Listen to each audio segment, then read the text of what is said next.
Good afternoon, everybody. This is Steve Fletcher with the Trumpet for My People. Today is March 17th, 2022, and I have a piece of information coming out of the Wall Street Journal, and this is coming out today, March 17th, and it's talking about the Iran nuclear deal that they are hoping to have done by the spring equinox on March 20th. So really over the next few days, including today and tomorrow, Purim, and then going as far as March 20th. Now there's something very interesting about this. It's connected to the Iranian New Year, and it's also connected to the birthday of the 12th Imam, Mahdi, the ruler of Islam. Okay, so let's, I want to share a few pieces of information with you, starting with this article here from the Wall Street Journal. I will leave the link for you of this article in the description box. Thursday, March 17th, 2022, hopes raised for Iran nuclear deals revival. A series of diplomatic breakthroughs is clearing the way for a possible revival of the 2015 Iran nuclear deal. But where do talks currently stand?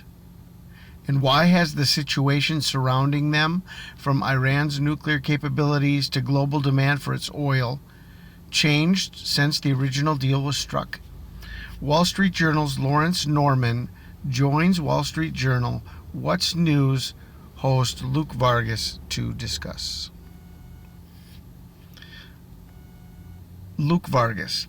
Negotiations to revive the 2015 Iran nuclear deal have taken a major step forward after Russia relaxed sanctions-related demands that have been seen as jeopardizing an agreement. Under the 2015 deal, Iran agreed to stop its nuclear weapons program, receiving in return international sanctions relief, including the ability to sell its oil to international markets. But the Trump administration took the U.S. out of the accord and reimposed sweeping sanctions on Iran, saying the accord was too weak. Now, after almost a year of on-again off-again talks to revive the agreement, could a breakthrough be close at hand?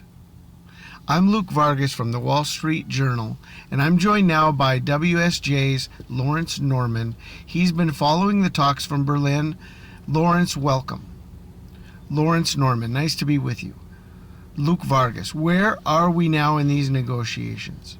It seems a significant sticking point has been removed thanks to Russia here. Does that mean a deal is imminent? I think a deal is very likely to happen in the coming days, possibly even by the Iranian New Year, which starts on Sunday. We really are now cleared for the U.S. and Iran to resolve the final differences, which are over the exact sanctions that the U.S. will lift. And if that's resolved, then this could all be tied up very quickly. Okay, now I'm going to stop here in this article. This really sparked my attention. This is all new information to me. Someone did send me a piece of information about the Imam Mahdi's birthday being this weekend, but I did not know that it is also connected to the Iranian New Year, and for some reason they are hoping to get this deal done by Sunday, March 20th, which is the Iranian New Year. Okay, so let's look into this a little bit, and I want to share some information with you that I've found. Nowruz. I don't know if that's how it's pronounced, Nowruz or Nowruz. Pronounced Nowruz. Literally means A new day is Persian for new day, is the Persian language term for the day of the Iranian New Year, also known as the Persian New Year. It begins on the spring equinox and marks the beginning of Farvardin, the first month of the solar Hijri calendar, an Iranian calendar used officially in Iran and Afghanistan. The day is celebrated worldwide by various ethno-linguistic groups and falls on or around the date of 21 March on the Gregorian calendar. Okay, now March 20th this year is the spring equinox, and the article from the Wall Street Journal said that the Iranian New Year falls on Sunday, March 20th.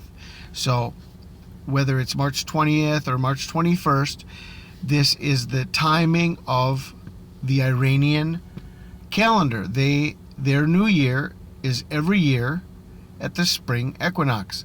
Well, they're trying to say that they want to see that quite possibly this nuclear deal may even be done by Sunday, by the Iranian New Year. Okay, so I just want everybody to consider how this is all connected to the biblical understanding of everything we're watching around Purim, being it right before the end of winter, the timing of the spring when kings go to war.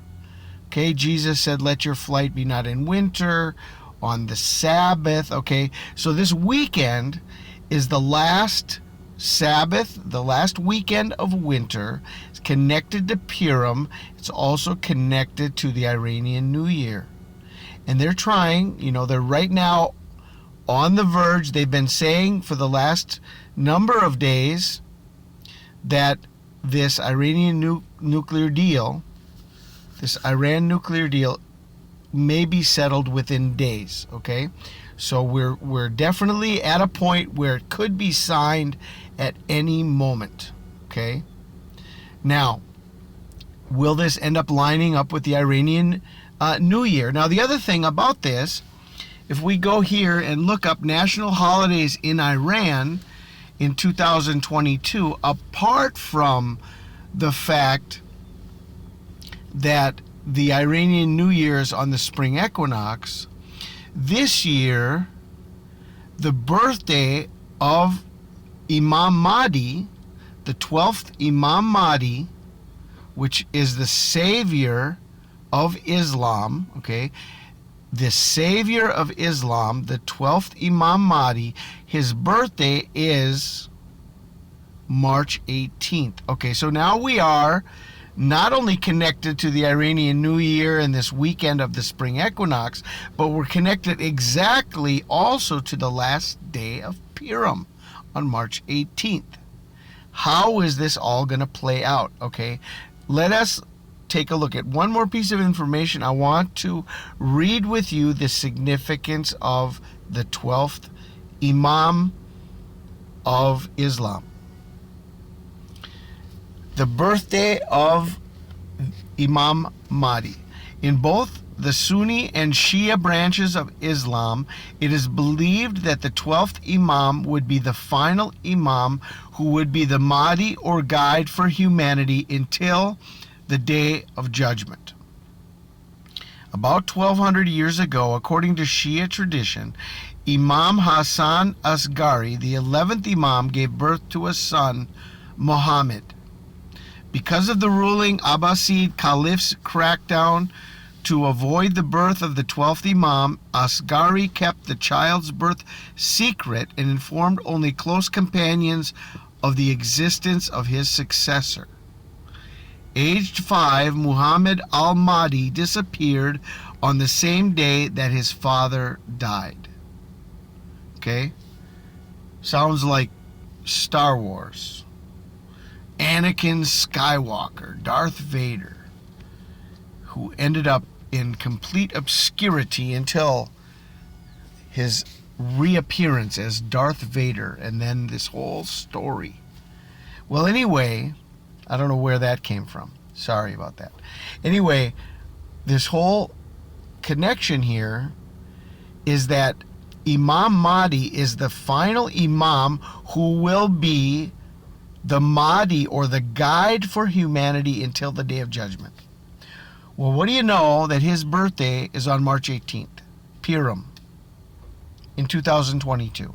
And this whole Iran nuclear deal may be connected to Purim, may be connected to this timing of the spring equinox, also connected to the Iranian New Year, and all of the other information that we've been sharing about the importance of this coming weekend. March 16th, March 17th, March 18th. If we want to continue going all the way to the spring equinox, March 20th, March 21st, and March 22nd. Okay, we are so connected here. There's so many things happening. And one of the things, this actually may be the trigger to the time of Jacob's trouble, is this exact deal that we're watching play out right before our eyes. Because this could be what gives Iran the power and the authority and the money and everything they need to carry out their plan to annihilate Israel. Okay? And so anyway, the world is working right now on a deal with Persia and this whole thing that has played out in the book of Esther. And the desire of the Antichrist Haman from Persia to annihilate the Jews. Okay? So all of this information is so interesting. We're watching this play out. We need to be ready always. Jesus said, watch and pray so that that day will not come upon you as a thief in the night, as that day would not come as a surprise upon us. We are of the day, so that day will not overtake us as a thief. We are not of the night. Okay? We are watching and praying always that God may count us worthy to escape all of these things that are coming upon the world. We know that all of this is going to be coming upon the world, but God has not appointed his people unto the wrath. So we are waiting for our escape. We're waiting for the deliverance. And the deliverance of the Jews came at the time in the book of Purim on Adar 14, Adar 15, the book of Esther tells us. And so we are in this time. All of these details are connected to this. Let us watch and pray and be ready always. I pray you're blessed. This is Steve Fletcher with a trumpet for my people, the sign of his coming revealed.